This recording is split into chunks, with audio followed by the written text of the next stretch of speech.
Can't you just disappear? My mom snapped. You ruined your brother's life. From now on you are not part of this family, my dad added.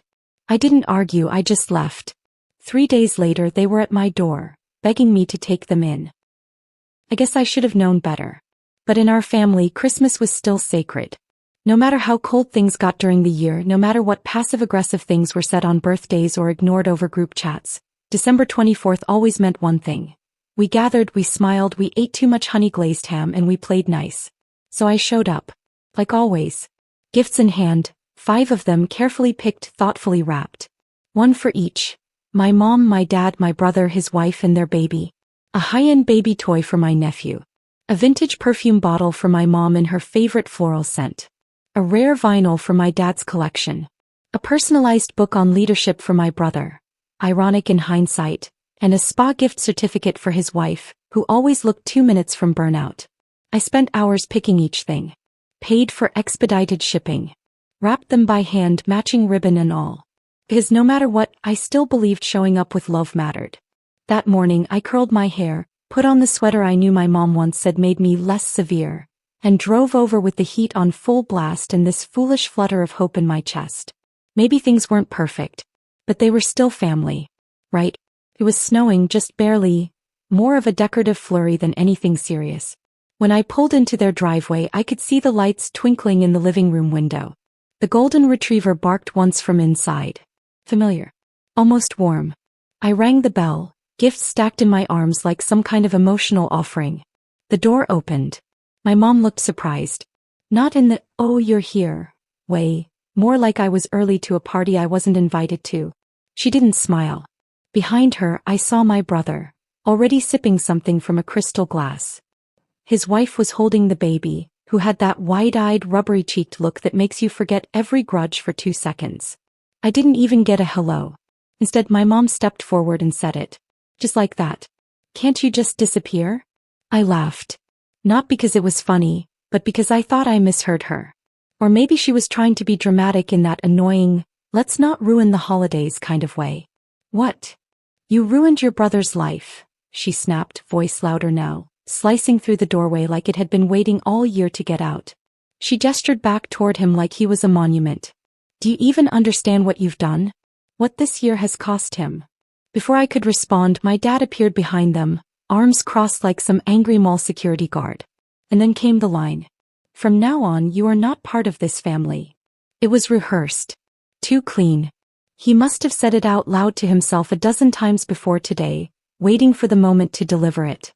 And it landed. Hard. I didn't say a word. Not because I was being stoic or noble or brave. I didn't say anything because I couldn't speak. My hands were still full. I stood there with 5 carefully wrapped gifts and nowhere to set them down. My stomach clenched so tightly it felt like I'd swallowed a fist. I thought of the baby toy. The soft blue wrapping paper. The handwritten tag. I thought of how I'd been here every year since I was born. Of how I used to sit by the fireplace and help hang stockings. Of the time I accidentally spilled cranberry sauce all over the white tablecloth and cried for an hour, and my dad just laughed and told me it was the most color that table had ever seen. But now I was a stranger with gifts they didn't want. So I nodded. Not out of agreement, but because I needed to move. To breathe. I turned around, walked back to my car, placed the gifts gently in the back seat and drove away without looking in the rearview mirror. That night I didn't eat dinner. I just sat on the floor of my apartment with a mug of tea that went cold in my hands and the sound of someone else's holiday joy leaking through my walls. I didn't cry. I wanted to. God, I wanted to. But something inside me had snapped, quietly like a thread you didn't know was holding everything together. That was the night I realized something important. Sometimes the worst betrayal doesn't come from enemies. It comes from the people who once taught you how to wrap a present. Who signed their names next to yours on a holiday card. Who raised you to believe love meant showing up, until they decided it didn't. And here's the part one still can't believe. I meant it. I didn't argue. I didn't defend myself. I just left. Because something in me knew this wasn't the beginning of the end. It was just the beginning. When I was little, I used to think my parents had 2 sets of eyes. One for my brother Noah, bright, proud, always searching for reasons to cheer. And one for me, squinting, distant, like they were still trying to figure out what exactly I was supposed to be. I wasn't loud. I wasn't messy. I didn't crash bikes or climb on counters or need rescuing from anything. I was the quiet kid always off to the side with a book or a project, trying not to ask for too much. Noah, on the other hand, was the center of the room before he even walked into it. The kind of child people called a handful with a laugh. He was charming, reckless, and could talk his way out of just about anything. My mom called him her sunshine boy. My dad used to say, "That one's got spark." Me. I think they forgot I was in the room half the time.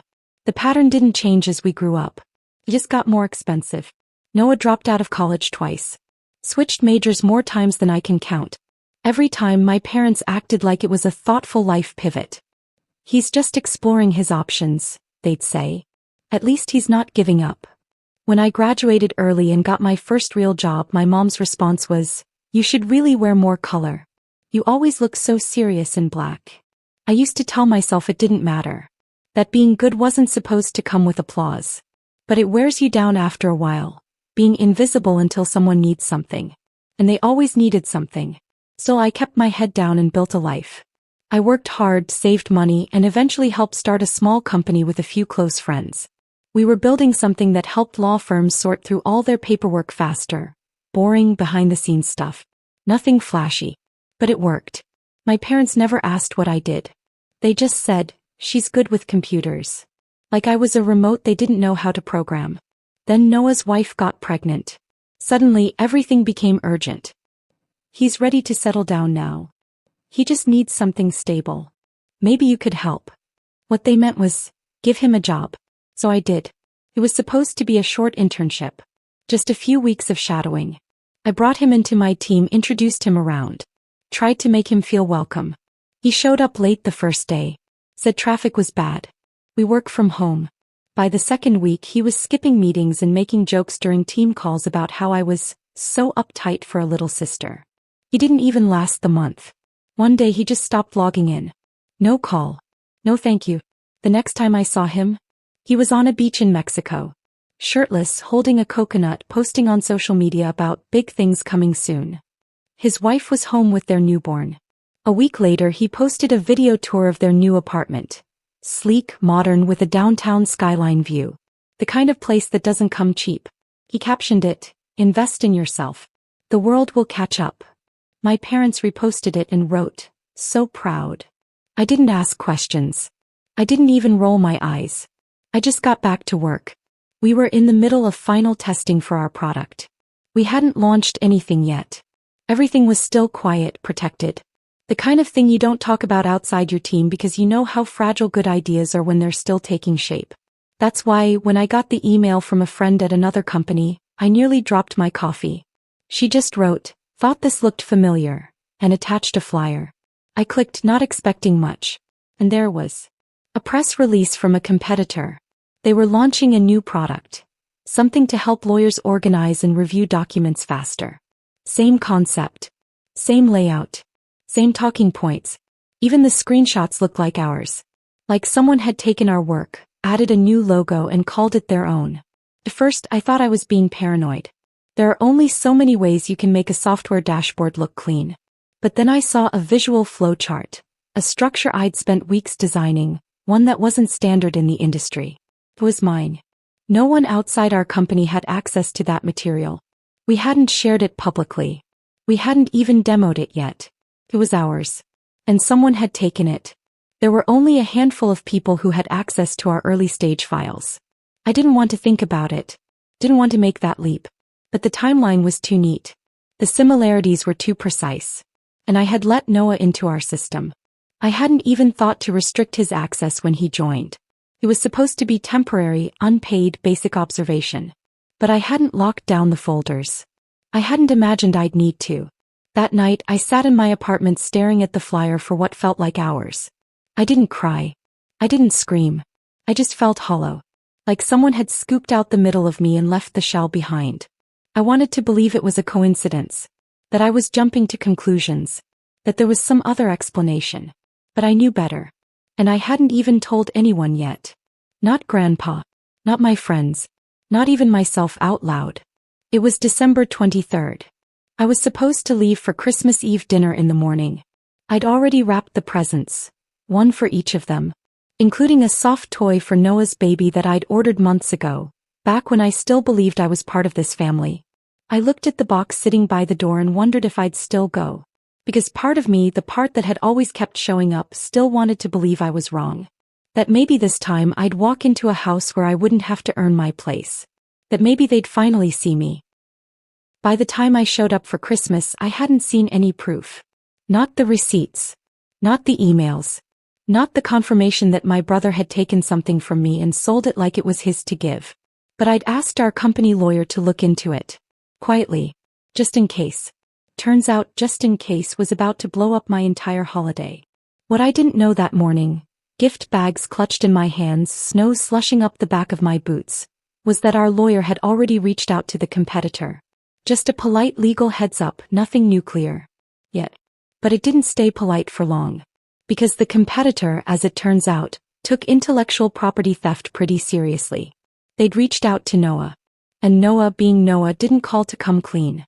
He ran to our parents first, wailing about how I was trying to ruin him, how I'd always been jealous, how I'd hacked his business plans and turned it into a legal mess. So when I showed up with hand-picked gifts, real ones, not regifted candles or Amazon gift cards, I walked into a storm that had been brewing behind my back. "Can't you just disappear?" My mom snapped before I even got both boots off. And my dad, bless his consistently spineless heart, added, "From now on, you are not part of this family." I didn't say a word.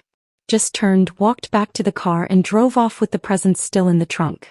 I ate dinner alone that night. Leftover pad thai and a glass of wine. The wine was okay. The pad thai not so much. 3 days later, the confirmation came in like a slow-motion car crash. Our lawyer called and didn't even try to soften the blow. Yes, Eliana. He downloaded everything. Source code, internal notes, diagrams, some of it watermarked. He sold the entire package to a competitor for $350,000. I said nothing. She kept talking. He claimed he developed it himself and hired a freelance team to build it. What he didn't know, of course, is that your product is patented. In your name. She paused. They're shutting down the project. Effective immediately. And they're furious. They want their money back. Plus damages. I thanked her and hung up. Then I sat on the floor of my tiny apartment and stared at the wall for about 10 minutes. I don't remember breathing. Noah had stolen from me. But worse than that, he dragged my name through the dirt to cover it. And our parents had bought it. When the phone rang again, I already knew who it was. "Eliana," she said in the same tone she used when I forgot to send a birthday card to her bridge partner. "I heard from Noah. He's struggling. Struggling." That was the word she used. Not stealing. Not lying. Struggling. "You need to understand," she continued. "He was under pressure. With the baby, the rent, trying to build a future for his family." I almost laughed. I didn't. "And you went and made things worse," she said. "You should have come to us instead of involving lawyers." I blinked. "You mean instead of protecting the thing I spent years building?" I said calmly. "That's not the point," she snapped. "You always do this. You make everything about you." I hung up. Not in a rage. Not for drama. Just hung up. Like ending a bad movie halfway through. And then I stopped everything. The monthly payments I'd been sending them to help with their mortgage? Gone. The quiet Venmo transfers to Noah when he'd claim his card got blocked again? Done. I didn't send a letter. I didn't make a speech. I just stopped. There's a certain silence that settles in after you stop trying to earn people's love. Not the peaceful kind. Not at first. It's the kind that rattles like a fridge that's just lost power. The quiet reminds you of how loud everything used to be. I let the quiet stay. And I got back to work. 3 days after Christmas, I opened my front door to find my entire family standing on the porch with suitcases. Noah had the nerve to look annoyed, like I'd made them wait too long. My mom had that brittle smile she used when trying to appear reasonable for the neighbors. And my dad, well, he was holding a crock pot, which I guess was his idea of a peace offering. "Just for a few days," Mom said breezily, stepping forward like this was a hotel check-in. "The house is being remodeled. You know, to get it ready to sell." I blinked. "You're selling the house?" She nodded like I should be proud. "We've got a staging company coming in. Fresh paint, new fixtures, that sort of thing. We can't stay there while they work, obviously. It's chaos. Noah rolled his eyes. It's literally your fault we have to do this. And we thought, Mom continued, ignoring him, it just made sense to come here. You've got space and, well, you owe your family. She didn't even ask. He just walked in. Dad followed, still clutching the crock pot. Noah brought up the rear, muttering something about needing Wi-Fi. I stood frozen, watching them scatter into my living room like they belonged. You can't be serious, I finally said. Noah plopped onto my couch. You ruined everything, Eliana. This is the least you can do. I felt like something snapped inside. Not the dramatic, throw-a-vase kind of snap. Just clarity. I turned to my mom. You've spent my whole life making excuses for him. Every mistake, every lie, every time he burned something down, you found a way to blame someone else, usually me. He stiffened. You didn't protect him, I said quietly. You enabled him. Her mouth opened, then shut again. The kind of silence that only comes when someone's never had to answer for anything. I stepped outside, pulled out my phone and called security. They were out in 10 minutes. No cuffs, no yelling, just a polite but firm escort out of my apartment. My mom sputtered the whole time. My dad looked embarrassed. Noah accused me of letting strangers manhandle his baby's stuff. The baby wasn't even there. Neither was Noah's wife. It made me wonder if they are still together. When the door clicked shut behind them, I let out a breath I hadn't realized I was holding. That was the last time I saw them in person. Months passed. Word eventually reached me through the grapevine. They'd sold the house. Used the money to repay the competitor and avoid criminal charges for Noah. I'm sure my parents called it a family sacrifice. I call it enabling. They did it. And it cost them everything. They moved in to rent it. Noah's wife left him soon after. I heard it wasn't just the lawsuit. She found messages from his little solo vacation. Messages he'd forgotten to delete. I didn't smile when I heard that. But I didn't cry either. One afternoon in early spring, I got a call from Grandpa's lawyer. My grandfather was still alive. Sharp as ever. He was 96 and still insisted on mowing his own lawn, though the neighborhood HOA kept warning him. Eliana, the lawyer said, your grandfather asked me to inform you that he has updated his will. Everything will now go to you. I blinked. Everything. Everything. I wonder if my parents were counting on that inheritance when they decided to sell their house to pay off Noah's debt. I'm sure they were. It almost made me feel sorry for them. Almost. I think my grandfather was the only one who ever really saw me. When I was 9 and learning to code, he was the one who gave me his old laptop and said, build something. Not be careful, not go play outside. Build. He saw what my parents refused to. Apparently he still did. A few weeks later, I was sitting on my new balcony, small, sunny mine, when my phone rang. The caller ID made my stomach twist. Noah's ex-wife. I let it ring once. Twice. Then I answered. Hey, she said. I'm not calling for money. I laughed, short and sharp. That's a first. I wanted you to know I left him. For good. I found out what he did. All of it. And I'm sorry. I didn't say anything. I don't expect anything from you, she continued. I just wanted to say, if you ever want to be in the baby's life, I'd really like that. It hit harder than I expected. Not the offer. The fact that she wasn't asking for anything. Just opening a door. I'll think about it, I said. And I meant it. When I hung up, I walked back inside and looked at the wall in my office. On one side, the original patent confirmation. Next to it, a photo of my grandfather and me, both squinting into the sun, wires and tools spread across the kitchen table. Below that, one more thing. A note. You will build what no one sees today. And I did. Thank you for listening. What did you think about this story? Did Eliana do the right thing by walking away? Or should she have handled things differently? Let me know in the comments below. And if you enjoyed listening, please like, share, and subscribe for more stories just like this one.